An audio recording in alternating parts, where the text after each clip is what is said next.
What's good, everyone? My name's Ed, and what I have right here are the all-new Sony WF-1000 XM5s. But these things are really amazing earbuds, which actually are jam-packed with a lot of features that not a lot of people know about, and nor have seen Sony's website actually talk about them. And so in today's video, if you have one of these, or maybe you're shopping around to do some research and see what these things can do, I'm gonna go ahead and run through all the unique features, tips and tricks, and possibly some hidden features about the XM5's earbuds. Let's get started.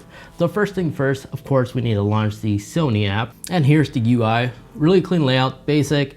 I can monitor the battery life percentage of the case. I have DSEE Extreme enabled, which I'll talk more about that in a little bit. And I have override capability to turn off my earbuds from here if I really want to, if they're acting funny. But I have adaptive sound control enabled, which this allows the earbuds to automatically, based off the built-in sensors that it has, if I'm either sitting or standing. So I like having that on, and also I like having optimized switching enabled because this allows the app to use AI learning to understand the situations you mostly find yourself in. So the app is smart enough to automatically do this automatically. I recommend having this on because it actually works surprisingly well. And then down here, I do have the capability to connect two devices at once. So one time I did have my Nintendo Switch paired to this while I was actually using my iPhone. So here I could just tap on it to toggle which device I want to hear audio from. Unfortunately, it doesn't let you listen to audio with those two devices at once. It's only one device at a time. It just remains connected. But if you like to pair a new device, tap connect, or a recently paired device, you could just tap here to override. Music controls, nothing out of the ordinary. We're using an iPhone, we can also control it here, as well as the app of choice. I do have decibel audio dB levels right here. I can actually monitor the pressure of these earbuds, which is quite interesting. I'll talk more about that in a little bit, but what I want to go into is the sound category. Here's where things can get tricky.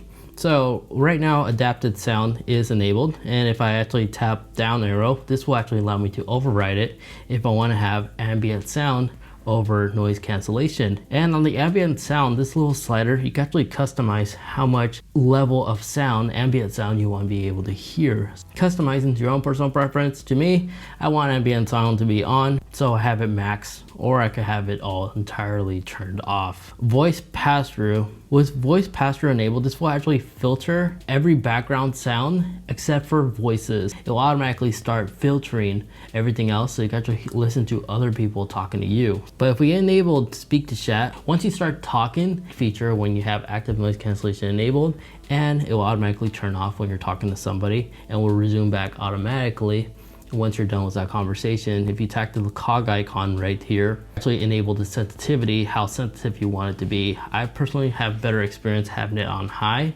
Automatic gets it right here and there, but sometimes it doesn't. Or you can have it in low sensitivity if you want.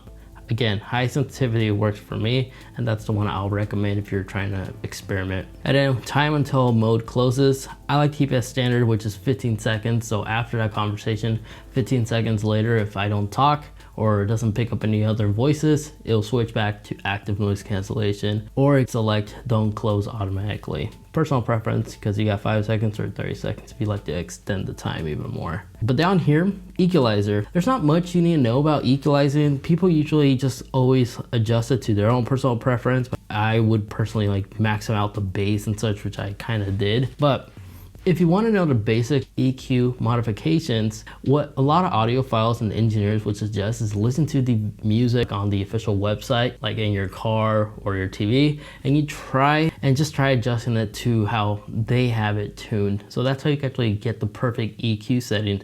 But the cool thing I like about these Sonys is if you go down, actually find your equalizer right here, because when you start a test, you need to be playing music in the background. But if you tap next, it's gonna play music, and you tap which one sounds better, kind of like the eye exam, 1, 3, or 4. And you keep doing this, and eventually it will actually give you an automatic equalizer tune for your personal preference. And it works really well. Now the 360 reality audio setup, definitely do go through this process. It requires you to take a picture of your ear. I don't know how it works, but it allows you to actually get the best sound experience possible. So go through that. And on the optimized apps, you really don't need to worry about this because this is all supported on third-party apps. So that's just going deep in the rabbit hole. I'm not going to go ahead and really touch about that, but I will in a little bit in some of the useful ones. And the Bluetooth connection quality. So I like to prioritize sound over stable connection due to the fact that whenever I'm listening to music, I always have my iPhone or any cellular device that these things are connected to nearby. But if I do plan on leaving this device like in a gym locker or something like that, I will definitely prioritize a stable connection. But due to the fact that, again, I don't leave my phone behind when I'm listening to music, I prioritize sound quality over connection strength. So that's kind of amazing. You could customize this. Now, DSEE Extreme Audio. What it basically is a technology to upscale compressed sound by using artificial intelligence technology to make your audio experience sound pleasant. In other words, if you listen to like crappy audio, the lowest resolution possible or whatever, use AI learning to actually enhance that audio clip to give you a well-sounding experience. The only con to this is it will actually cause the earbuds to use more battery. But in my experience, this is worth it because to most users, I feel like we just wear our earbuds maybe 2 hours at max. So battery life isn't really an issue, especially if you already travel with the charging case all the time. So because of that, this will actually ensure that your audio experience is great and will turn crappy audio into good audio by sacrificing a little bit of battery life. I think it's worth having that on. Now let's go into the system tab. So here is the capability to launch, connect 2 devices at once. I like having that enabled. I already gave you a preview on how that works. You have to go over here to enable that, which is kind of ridiculous instead of having that at one single tab, but nonetheless, let's carry on. Voice assistant, you do have capability to have this connected to Alexa. So if you rely on Amazon virtual voice assistant to be your primary voice system for your household and such, you can actually set it up right here. If not, you can always just check mark use mobile device virtual voice system right here. Now change touch center function. This is pretty cool. So by default, left allows you to actually switch between the little sound modes, and then right will be your music control. But if you tap on the gear icon, it will break down like all the different functions you could do. You could also swap it if you want both to be playback control or vice versa. Then it will show you the operation method. So single tap, music control, of course. You can just pause and read all this. But something I want to cover is the repeated tap will actually allow you to increase or decrease the audio. So just constantly tap on it, and eventually you'll have the capability to raise the audio on both left and right side. Not a lot of people know about this. I'm actually quite surprised. Fiddle, go in that app, go in that section. But again, for your music control, just constantly tap until the volume begins increasing on the right, and left, of course, will be lowering the audio. Ambient sound control settings. Tap here. This will allow you to actually keep it always in noise cancellation if you don't want the ambient sound, or you could include off if you're trying to preserve your battery life. Now capture voice during a phone call. Whenever you receive a phone call and you have this enabled, you'll actually hear an echo of yourself during that phone call, making sure you are actually using the earbuds and the audio quality and the microphone quality is understandable for the caller who's talking to you. Think of this like some gaming headsets. This is a nifty feature. You get used to it. I like it. But most people, I could imagine, want this turned off. So if you hear an echo, just turn it off right here. The quick access, if you click on here, you can actually program these earbuds to launch a third-party app. Unfortunately, it only supports 3, which is Spotify, and of course, Endel, which is like a sleeping app. But it's not worth it in my opinion because it requires a subscription to really utilize it. Head gestures, this is pretty cool. It still is an experimental beta, but this allows you to actually like do head gestures to like play your songs like that, or pick up a call by simply just moving your head like so. And then if you like to reject a call, just do like this and it'll reject the incoming call. That's basically it. Now where it says optimal earbuds tips, if you click on here, you can actually do the test earbuds wearing guide, which will actually do a quiz. So you can actually make sure you're wearing the correct size earbud for your ear canals. So just like AirPods, this also has this. Automatic power off, personal preference. I like to actually have them power off whenever I remove my earbuds instead of having them on if they're removed. Pause when headphones are removed. Keep this enabled. Again, you can turn this off if you like to share your earbuds with another person. That's kind of gross, but I'm not gonna criticize. So both of you guys can listen to the same audio at the same time. Now notifications, voice guidance. No need to adjust anything right here. I usually default is set right, but if you need to change the language, you could just go in here. Software update, self-explanatory.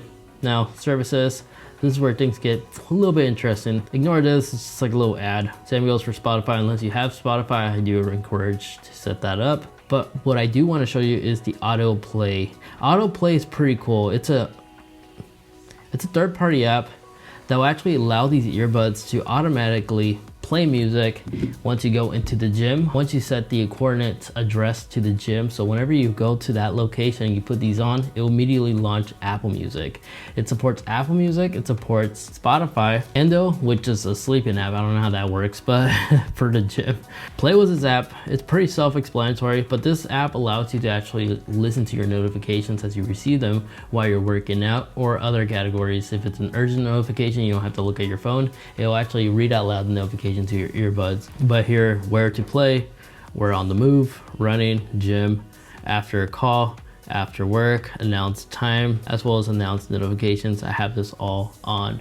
Play with this app, but this is a cool hidden feature I wasn't aware of. And it's free to use. Just make sure you have the service link enabled for these to work with those third-party selected apps. Now, activities, nothing much here other than your like accomplishment badges. I don't know why this exists. As well as your logs if you have the decibel level enabled, which you could find it in the safety listening. Just go down here, enable sound volume control, and it'll actually monitor the decibel levels right here in real time, as well as give you a little log of all your other Sony devices. But aside from that, that is basically everything you need to know about the Sony's XM5s in terms of its unique features, key selling points, and some ways to definitely utilize them to your full potential. So if you did purchase them, now you know a little bit more what these things can do. Hey, if you got some good information out of this video, greatly appreciate it if you could actually leave this video a like and get subscribed, especially if you enjoy a lot of technology-based videos like this. I always get my hands on the latest product and try to make an educational video showing you how users can get the most value out of their device. So if you're shopping around or you purchase one and you want to know what unique things it can do, yeah, just make sure you're subscribed so you don't miss out on those informative videos. Like this video over here that YouTube is recommending specifically for you. So that is the suggested video they think you'll like from the channel. Give it a like, comment down below. Scale 1 to 10, how accurate was that recommendation? I think YouTube algorithm is currently broken, but whatever, I'm trying to understand how it works. So if you could rate that video, that would be great. If not, no worries, it's all good. Anyways, my name was Ed. Thanks so much for watching and take care.